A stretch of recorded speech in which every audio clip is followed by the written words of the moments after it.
To preface this, I want to say last year I spent 32 days in the woods, either scouting, hunting, or fishing. The year before that, I spent about 22 days. This doesn't include my regular hunts and camping adventures, which, in the past 3 years, adds up to just over 100 days. I've been hunting since I was 9, and have spent a lot of time outdoors, in various parts of the US and in Canada. I've seen and heard a lot of strange crap, but this one takes the cake. I was in Cohutta, a North Georgia wilderness, for 7 days scouting for bears, wild hogs, and deer, prepping for a hunting trip later that year.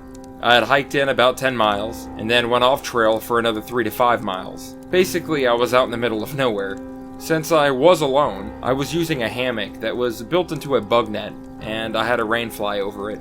I spent about 3 days halfway up a mountain, just looking for a good place to hunt. I saw 3 to 4 good-sized bears, about 10 hogs, and came across some good-sized deer. On the 4th day, I was going to head down to a small stream that I had marked on my GPS, and then set up a camp, restock on water, and then prep for the 2-day hike back. I could have gone faster, but wanted to be able to look for any signs of animals along the way. As I was approaching this small stream, I noticed a tent, which I was excited to see, as I had been completely alone for days, and it's always nice to run into another hiker. Generally, us wilderness folk are pretty down to earth.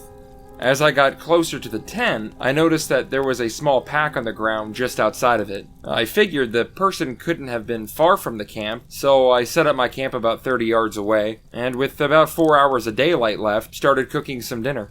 2 hours later, I was starting to wonder where this person was, given that I was in the wilderness, and it was about 1+ day hike out, and there wasn't much I could do. But I did take a hike around the site, making a circle as I went out, to look for any signs of struggle, in case of a bear attack, or maybe they had an injury. I got about 1/4 mile from the campsite, walking in a circle, but I didn't find anything. As night came, no one showed. I started a fire, in hopes that the person would be able to find where they set up, and have some light. Fires burn really bright out here, and are very easy to see from far away. After eating, searching, and hoping the person was going to make it back, I called it a night. I had a small flask with me, and took a couple sips of whiskey, jumped into my hammock with my pistol, and attempted to go to sleep. Now, I sleep pretty hard. I mean, really hard, regardless of where I am. It literally annoys my friends, because I can always seem to fall asleep and stay asleep, regardless of where in the world I am. But this night was different. I felt like something was off, but I figured it was just me worrying about the person, who, by my all accounts, was completely missing. So, for the first time in my life, I woke up to the sound of what I thought was footsteps. But not in the sense of footsteps on leaves, but what a very heavy-footed person would make walking on an old wood floor. It was extremely loud. I got my gun, grabbed my headlamp, and stored it in the small compartment above me, and I waited to see if it would stop. Right at that moment, it did. Then, I saw something that scared the crap out of me on my rainfly. It was the gleam of a flashlight. It was faint, but it was there. I shouted, "Hello?" And right when I did, it sounded like 10 people suddenly started running away from me in every direction. I dropped out of my hammock onto the ground, frantically turned on my headlamp and shone it all around me. How about I didn't see crap? My heart was racing pretty bad, but I thought it might have just been the reflection of the moon on my rainfly. Yeah, that was it. And those footsteps running away from me was probably armadillo or something, even though their eyes shine and they are pretty easy to spot. Problem was, there was no moon. And I'd never seen an armadillo above 2,000 feet. Not to say that they don't live up here, I've just never seen one. And for some reason, the campsite I set up by was gone. The fire had been put out by water, and it was pretty apparent because there was not a coal on the whole thing. I thought for sure it was about 4 a.m., but I had only been asleep for about an hour. At this point, I wanted to leave, but hiking in the wilderness while it's dark is always a bad idea.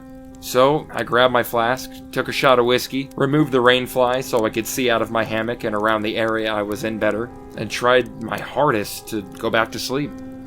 I was laying down when I saw some light hit the trees above me. It was clear it was coming from downstream, and I got out of my hammock and started yelling, "Hey, y'all need any help?" No response. I saw whatever it was putting out the light, and it spun around and started heading downstream really fast. At this point, my body had pumped through more adrenaline than it had blood, and I was exhausted from it all. I finally was able to sleep, and woke up around 7 a.m. When I did, I noticed that my water filter I had left out was missing. It hangs on a tree filtering water down into my main bladder that I put on my backpack. And my water bladder, that was sitting on the base of a tree, looked like it was cut down the middle with a knife. They cut down my bear bag, which had food in it, and took some of it. The creepiest part of it all was that they went through my bag, which was under my hammock, while I was sleeping. I checked the bear bag before I went back to sleep the second time, and it was still there hanging. And my bag under my hammock hadn't been touched. I packed all my crap and hightailed it out of there, keeping my pistol close to me and moving as fast as I could. I ended up making the hike back in just under 15 hours. I hiked part of the trail in the night because I wasn't about to spend another night out there. I didn't see anyone on my hike out, and there were no cars parked on the trail ahead, and the DNR said that they had only seen my car there. Since then, I haven't gone out there without any friends. I reported all this to the local DNR, but they looked at me like I was crazy. This is my first time doing this, so sorry if I make any mistakes. I was about 8 years old at the time, and I lived on an island in the Caribbean. Most of my family lived in the UK, so me and my parents would visit every other summer. This particular year, we stayed with my gran, who lived right next to a large wooded area. Anyway, I literally had no friends in the UK, until I met the kid who lived next door. We'd regularly ride into the woods, take his dogs for walks, and explore. Normal kid stuff. One day, I was waiting for my friend to get home from wherever on my gran's driveway. This driveway is right next to the main path that goes right into the woods. Anyway, I'm sitting there waiting when a quad bike comes out of the woods with a trailer full of kids. All are about 2 or 3 years older than me. I continue waiting when I notice 3 more kids come my way. I was quite a big kid, so only one towered over me. The other 2 were short as hell. They came to me and said they wanted to play in the woods. I was bored, so I was like, hell yeah. They seemed nice enough from what I remember. We get quite deep into the woods when they stop and point at some bushes off the path. They tell me that there's a trap door over there with some treasure in it. Now, me being 8, I was really intrigued. However, red flags popped into my head when they wouldn't go first. They kept trying to persuade me to go first. Now, I should mention at this point they've surrounded me, with the tallest kid blocking the only path back home. I was a very stubborn child growing up, and I didn't give in. After about 5 minutes of this, the tall boy brings his arms around from behind me. In his hands, he has a bungee cord, the kind that hooks on both ends.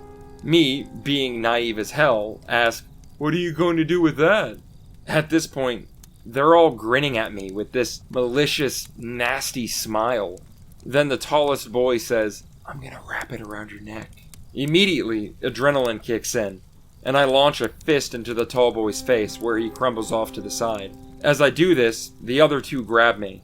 Even though they were older than me, I was bigger and a lot stronger, so I was able to struggle out of their hold. I sprinted my fat butt back home and told my family, but they all shrugged it off as kids playing around. Now that I think back, those kids could have just been trying to play a joke on me or scare me, but I swear, their smiles said otherwise.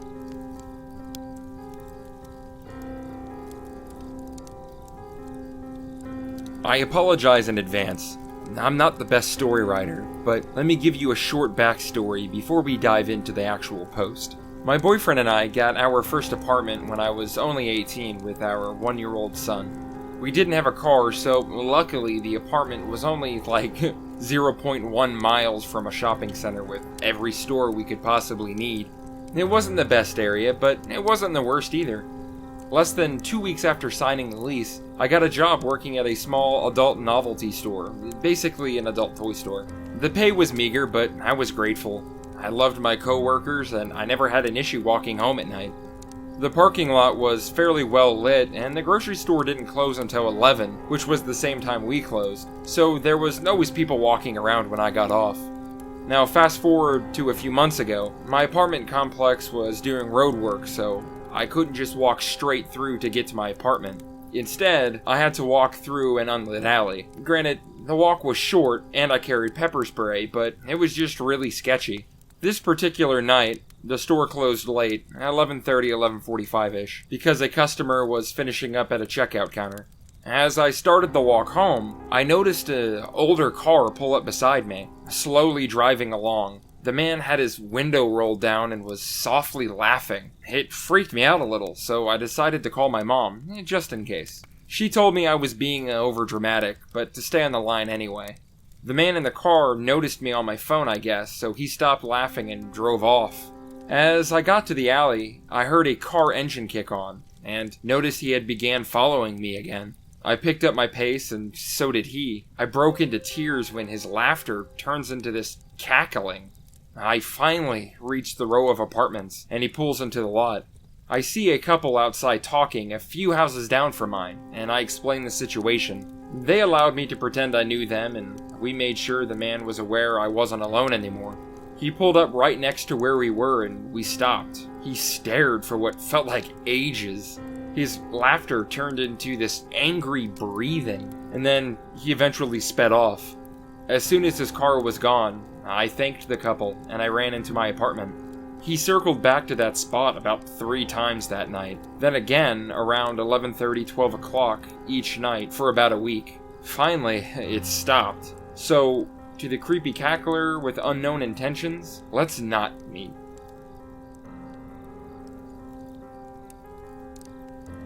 So, I've mentioned this before, and people always ask questions, so I figured I would just post it here. When I was a little kid, my father was diagnosed with schizophrenia.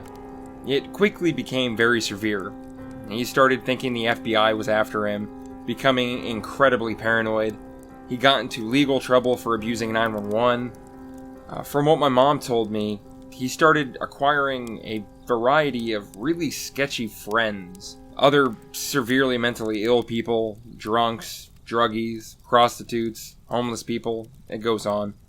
One day, he didn't come home from work. This was before cell phones, but when my mom called his work, they said he had left and everything seemed normal.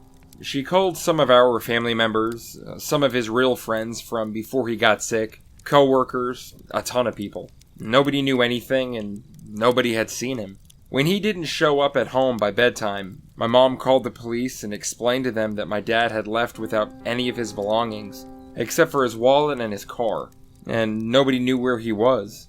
They eventually agreed to allow her to file a missing persons case. His car was found abandoned outside of a shopping center 2 weeks later in New Jersey, 200 miles away from our home in Maryland. Since then, there have been no developments in the case. No activity on his credit cards, no friends or family have heard from him. He's considered an endangered missing person, and the detectives on the case actually suspect foul play. Fast forward 15 years. I'm attending college 6 hours away from home, living in a rented house off campus with a few friends. While I'm at class one day, 2 disheveled-looking middle-aged men knock on my door, and in a very polite tone, ask for me by my full name, saying they needed to speak to me, that they are friends of my dad's. My roommate said they seemed friendly enough, and at that point, he started talking to them and asking them questions like normal. Who they were, if they wanted to leave a message for me, how I could contact them when I got home. But they gave really dodgy answers, turning the questions back on me. Where I was, could they get my cell phone number, was the car in the driveway with the Maryland tags mine. My roommate told me that's when he started getting really horrible vibes from them, and he said he was calling the police and he slammed the door on them. They immediately bolted. My roommate worked with a sketch artist affiliated with the detective on my dad's case. Nobody recognized those guys though. We never saw them or even heard from them again. So, creepy guys who potentially know something about my dad's disappearance? Let's not meet.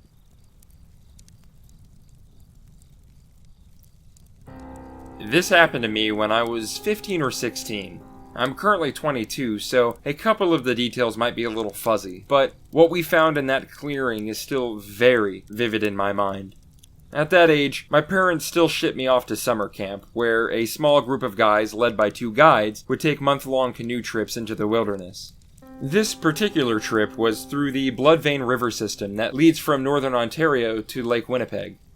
A fair amount of creepy stuff happened on this trip, such as strange trapper cottages and the like, but the event that stands out is the evening we took the wrong portage trail. It had already been a long day, and we were about to start losing daylight, so everyone was pretty anxious to make camp and get some rest.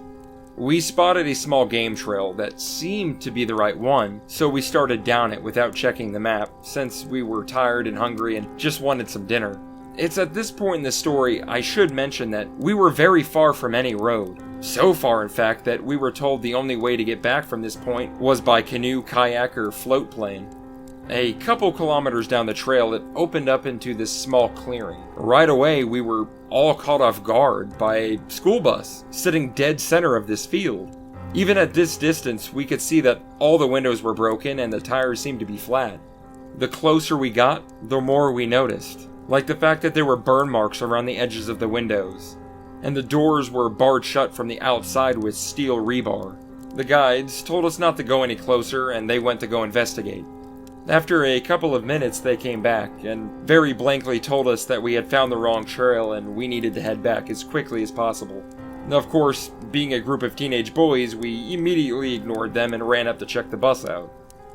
I wish I hadn't, because up till this point, things had just been kind of odd. But when we looked into the doors, things got downright creepy. The floor of the school bus was littered all over with toddler-sized shoes. Needless to say, we got the hell out of there and put as much distance between us and that clearing before sun went down. I don't know what happened in that school bus, or how it got somewhere that should have been impossible. Nor do I want to know. But whoever left that bus there, let's not meet.